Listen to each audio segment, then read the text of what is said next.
Amém, irmãos? Podem ficar de pé, por favor. Vamos orar primeiro, e aí depois vocês vão abrir suas Bíblias em 2 Crônicas, tá? Vai ser 2 Crônicas, o capítulo 29. Quase que eu faço um meme aqui no começo, né? Vamos orar então? Vamos curvar nossas cabeças. Amado Jesus, obrigado, Senhor, por tua misericórdia. Obrigado, Senhor, por essa noite, porque tu separou ela para nós, Senhor. Obrigado pelo teu Espírito Santo que está sobre essa casa, que está sobre as pessoas que estão aqui, Jesus. Obrigado, Senhor, pela tua palavra, Senhor, pela tua palavra também que está dentro dessa casa, Senhor, atuando em nós. E obrigado por isso, Jesus. Obrigado porque a tua palavra tem feito a tua obra em nós, Senhor. Nós te pedimos, Jesus, mantenha os nossos corações sensíveis à tua palavra essa noite, meu Pai, em nome de Jesus. E que nada venha impedir, Senhor, o teu agir em nossas vidas, para que nossos corações sejam transformados à imagem e semelhança de Cristo, em nome de Jesus. Amém. Então vai ser 2 Crônicas 29.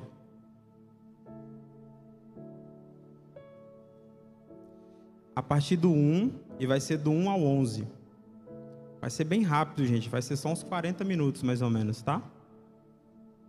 Então, 2 Crônicas, no capítulo 29, do versículo 1 ao 11, conta a história de Ezequias. Ezequias tinha 25 anos de idade quando começou a reinar, e reinou 29 anos em Jerusalém. O nome de sua mãe era Abia, filha de Zacarias. Ele fez o que o Senhor aprova, tal como tinha feito Davi, seu predecessor. No primeiro mês do primeiro ano do seu reinado, ele reabriu as portas do templo do Senhor e as consertou. Convocou os sacerdotes e os levitas, reuniu-os na praça que fica do lado leste e disse: escutem-me, levitas, consagrem-se agora e consagrem o templo do Senhor, o Deus dos seus antepassados. Retirem tudo o que é impuro do santuário. Nossos pais foram infiéis, fizeram o que o Senhor, o nosso Deus, reprova e o abandonaram. Desviaram o rosto do local de habitação do Senhor e deram-lhe as costas. Também fecharam as portas dos pórticos e apagaram as lâmpadas. Não queimaram incenso, nem apresentaram holocausto no santuário para o Deus de Israel. Por isso, a ira do Senhor caiu sobre Judá e sobre Jerusalém, e ele fez deles objeto de espanto, horror e zombaria, conforme vocês podem ver com seus próprios olhos. Por isso, os nossos pais caíram à espada, e os nossos filhos e as nossas filhas e as nossas mulheres foram levadas como prisioneiros. Pretendo, pois, agora fazer uma aliança com o Senhor, o Deus de Israel, para que o fogo da sua ira se afaste de nós. Meus filhos, não sejam negligentes agora, pois o Senhor os escolheu para estarem diante dele e o servirem, para ministrarem perante ele e queimarem incenso. Amém. Vocês podem sentar. Fique à vontade. Quem é visitante aí, seja bem-vindo. Fique à vontade também. Então, nós estamos aqui diante de um rei que tinha acabado de assumir o poder. Ele estava, então, nos seus primeiros dias de governo. Todo rei, quando ele assume um poder, é igual um presidente novo que entra no poder. Ele tem que estabelecer novas políticas, tem que reconstruir o que está destruído, então vai implementar políticas de economia, vai construir exércitos, naquela época principalmente, vai reconstruir o que está destruído. Então ele vai reconstruir ali a cidade se necessário, vai instituir diversas políticas econômicas, sociais, morais. E olha o que Ezequias fez. Naquela época, Judá teve 19 reis. 19 reis. Somente 6 fizeram o que agradava a Deus. Ezequias é um desses. Mas Ezequias nos chama a atenção, porque ele começa a sua reforma reconstruindo o templo.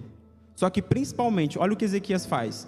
Ele chama os sacerdotes e os levitas e fala assim para eles: consagrem-se. Se uma pessoa é chamada para se consagrar é porque ela não está consagrada. Concordam comigo?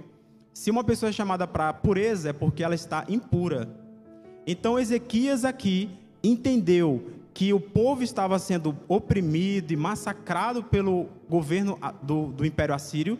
Não era por causa do que o governo era muito forte, ou muito grande, ou algo do tipo. Era por causa do pecado do povo. Ezequias entendeu qual que é o maior problema hoje da humanidade. O nosso pecado. O nosso maior problema não é um governo novo que entrou, não é um governador novo, não é um presidente novo, não é a fome, não é a maldade de fulano de tal, de governo X ou Y. O nosso maior problema é o pecado que nos afasta de Deus. E Ezequias entendeu que o cerne ali, que a raiz do problema que estava acontecendo, da opressão do governo assírio, do império assírio, que era o maior império mais forte que existia na época, era o pecado do povo. E olha que interessante, ele chamou os sacerdotes e os levitas, e começou por eles.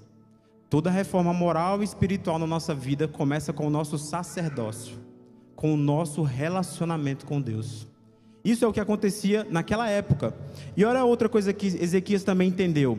Ele entendeu que o que estava acontecendo com as pessoas do seu povo, aquela opressão, aquela situação, ele não se vitimizou. Ele não pensou, nossa, Deus é muito injusto, né? A gente é tão crente, estamos sendo massacrados por esse povo. Não, ele pensou o seguinte, peraí, a ira de Deus está sendo manifesta através desse sofrimento e dessa opressão por causa do pecado. Então ele entendeu outro processo. Deus estava revelando visualmente às pessoas que ele estava irado contra as pessoas por causa do seu pecado. E hoje nós vemos um momento muito complexo e sensível, onde a ira de Deus está sendo abolida dos discursos. A ira de Deus está sendo abolida das pregações. A ira de Deus está sendo abolida da própria Bíblia. E isso é muito triste. Porque quando nós tiramos a ira de Deus, nós também tiramos o sacrifício do Cordeiro. Então naquela época, para acontecer uma consagração, Ezequias tinha que fazer tudo isso. Ele teve que falar com os sacerdotes, ele teve que falar com os levitas, olha, consagrem-se, começam por vocês a reforma que nós precisamos. A presença de Deus e restituir o relacionamento com Deus começa com vocês. Então Ezequias entendeu as duas coisas mais importantes. Mas Ezequias não tinha a revelação do Cristo. Cristo ainda não havia sido revelado. E se fosse nos nossos tempos atuais, o que Ezequias falaria para a gente? Nós temos que entender que na nossa época atual, Cristo veio e a ira de Deus foi aplacada na obra de Cristo na cruz. Cristo é o nosso sumo sacerdote, como dizem Hebreus 7, Hebreus 4, Hebreus 3. Os capítulos falam sobre Jesus ser o nosso sumo sacerdote, ou seja, toda a ira de Deus foi aplacada na carne de Cristo, e que a obra de Cristo na cruz nos dá acesso, como sacerdotes também, à presença de Deus. Então toda a ira de Deus deixou de existir? Não, foi aplacada na cruz de Cristo. O que nós precisamos entender então, é que Deus ainda está irado contra o pecado. O que ele fez foi nos dar a oportunidade, através da obra de Cristo, de agora podermos fazer o que Ezequias está pedindo para o povo fazer. Ezequias está falando assim, meus filhos, não sejam negligentes agora, pois o Senhor os escolheu para estarem diante dele e ministrarem perante a ele. Se nós olharmos para a obra de Cristo, e somente se olharmos para a obra de Cristo, é que somos capazes de ministrar perante a Deus. Quando nós olhamos para a obra de Cristo, nós imediatamente somos confrontados com os nossos pecados. E se nós estamos constantemente olhando para a obra de Cristo, nós estamos constantemente olhando para os nossos pecados e sendo confrontados. E sabe o que a palavra de Deus diz? Que Deus se agrada de um coração contrito e quebrantado.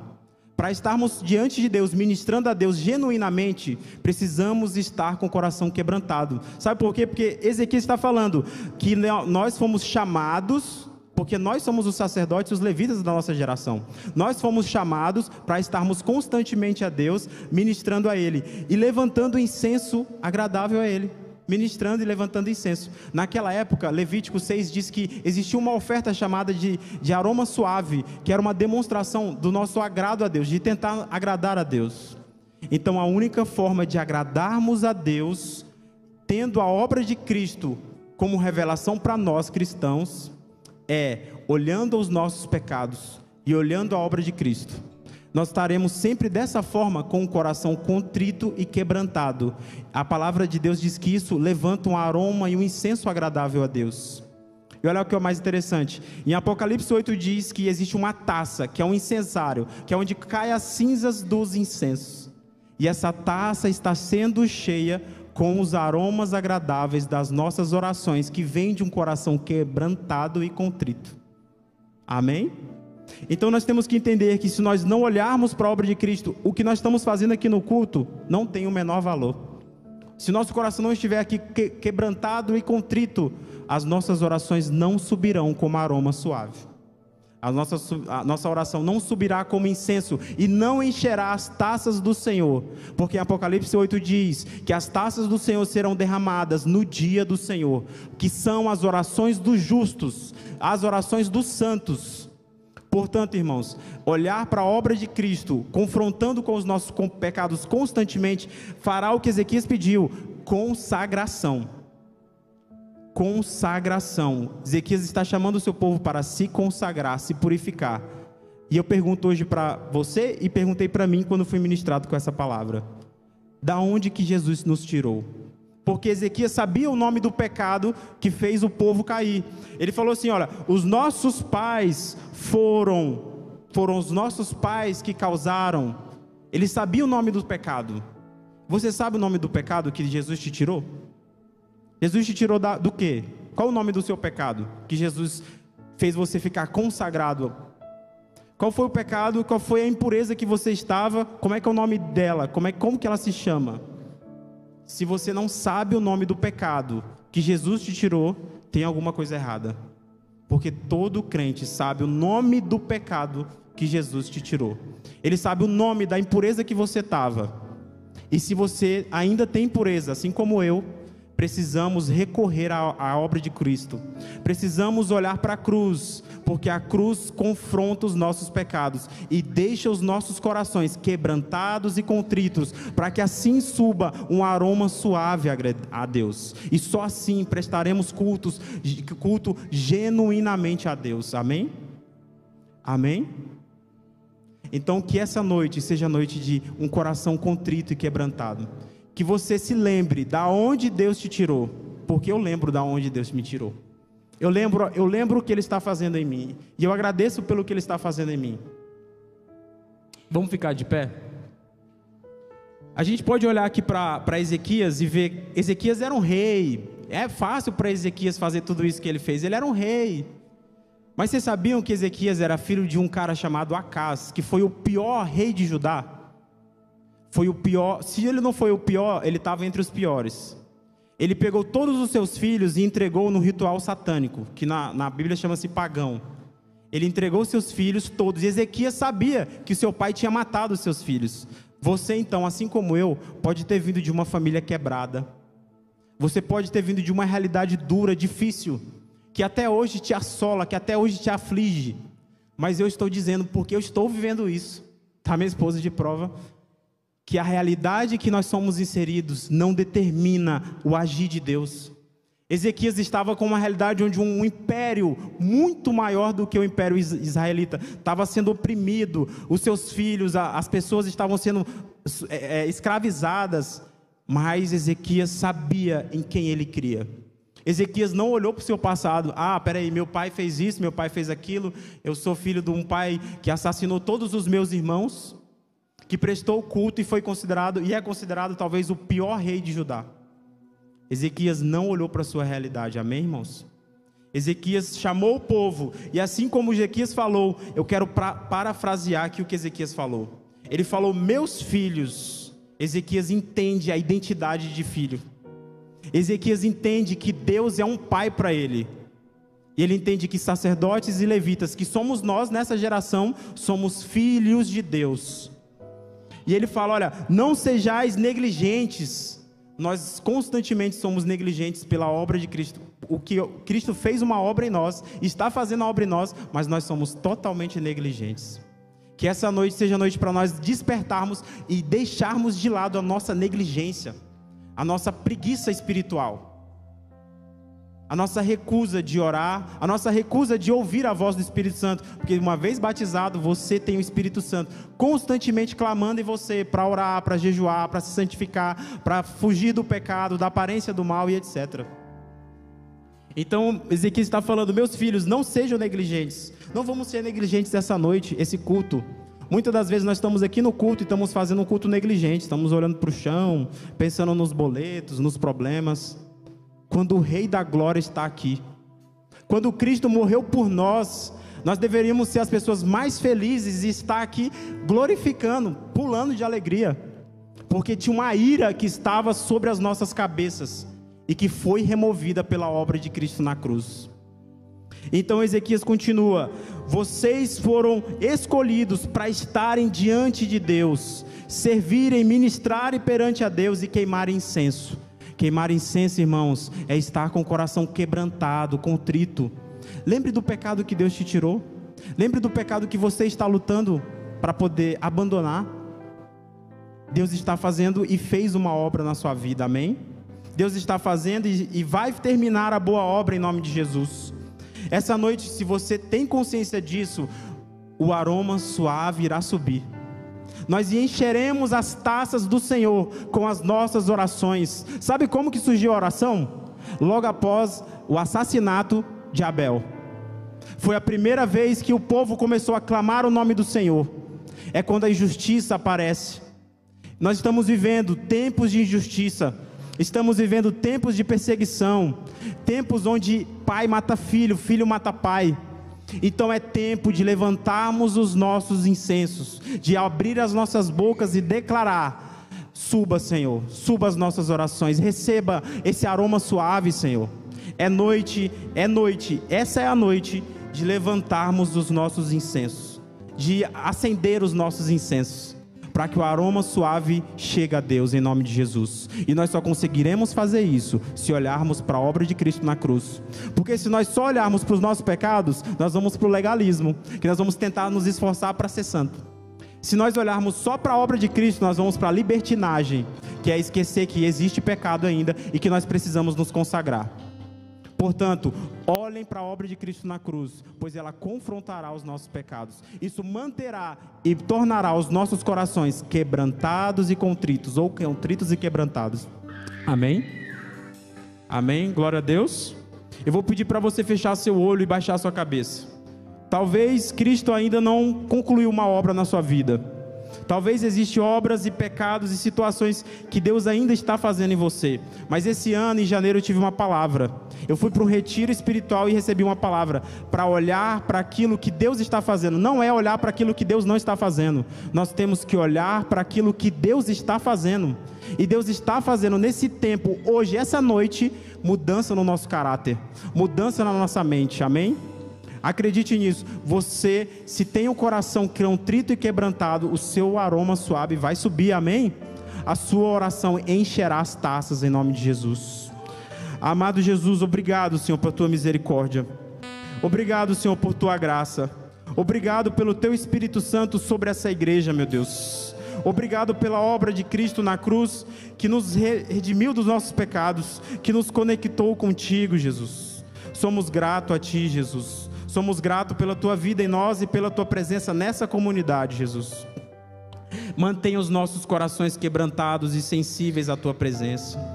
Faça-nos não sermos mais negligentes na oração, na tua presença, negligentes no culto, negligentes no serviço, negligentes na comunhão com os santos, negligentes nos nossos sacrifícios diários que temos que fazer, Senhor, para ter a tua presença conosco, em nome de Jesus, Pai Santo. Nós te agradecemos pela tua boa obra, Senhor. Nós te agradecemos pela tua obra maravilhosa e redentiva em nossas vidas, Senhor. Continue, Senhor, operando em nós e através de nós, Senhor. Mudando o nosso caráter, mudando a nossa mente, Senhor. Que seja a mente de Cristo nessa noite. Mente de Cristo sobre cada filho teu, meu Deus. Que nenhuma seta do maligno, que nenhuma força contrária, Senhor, à tua voz, ao teu Espírito Santo, Senhor, tenha força aqui essa noite, tenha voz aqui essa noite, mas somente a tua voz, Senhor, seja levantada nesse lugar. Que cada um levante como incenso adorável a ti, Senhor, agradável às tuas narinas, Jesus. Que cada um lembre, Senhor, da obra redentora nos corações. Que cada um lembre, Senhor, do poço fundo que Deus os tirou. Eu te agradeço, Espírito Santo, pela obra que o Senhor fez em mim. Faça também nos seus filhos, Jesus. Deixe os corações deles sensíveis à tua voz. Muitos aqui estão internamente gritando em seus corações por propósito, sentido e paz. Eu sei que o Senhor pode dar tudo isso, Espírito Santo. Haja nos teus filhos, Senhor. Manifeste a tua presença, Senhor. Derrama a tua graça e misericórdia em nome de Jesus. Não é pelo poder da minha oratória e nem pelo aquilo que eu acredito ou falo, mas é pelo sangue teu derramado naquela cruz. É pelo teu Espírito Santo que ainda insiste em nós, assim como o Senhor insistiu tanto no povo de Israel, o Senhor ainda insiste em nós, e obrigado por isso, Espírito Santo. Continue insistindo em nós, mesmo falho e pecadores, continuamos aqui, Senhor. E reconheça, Senhor, que estamos aqui porque não temos outro lugar para ir. Nós não temos outro lugar para ir senão em buscar a tua presença, Espírito Santo. Venha sobre a tua igreja, Senhor. Manifeste a tua presença, Senhor. Assim como Ezequias foi levantado, levante Ezequias aqui essa noite, Senhor, que irão para suas casas, Senhor, buscar a tua presença e retomar o relacionamento contigo. Levantar os altares de adoração e os sacerdócios santos, como descrito em 1 Pedro. E serão casas espirituais para a tua honra e para a tua glória. E onde eles estiverem, serão canais de bênção, Senhor. Os ensine a adorar, Senhor. Que essa noite seja noite de entrega e adoração e de um coração quebrantado e contrito na tua presença, em nome de Jesus. Amém.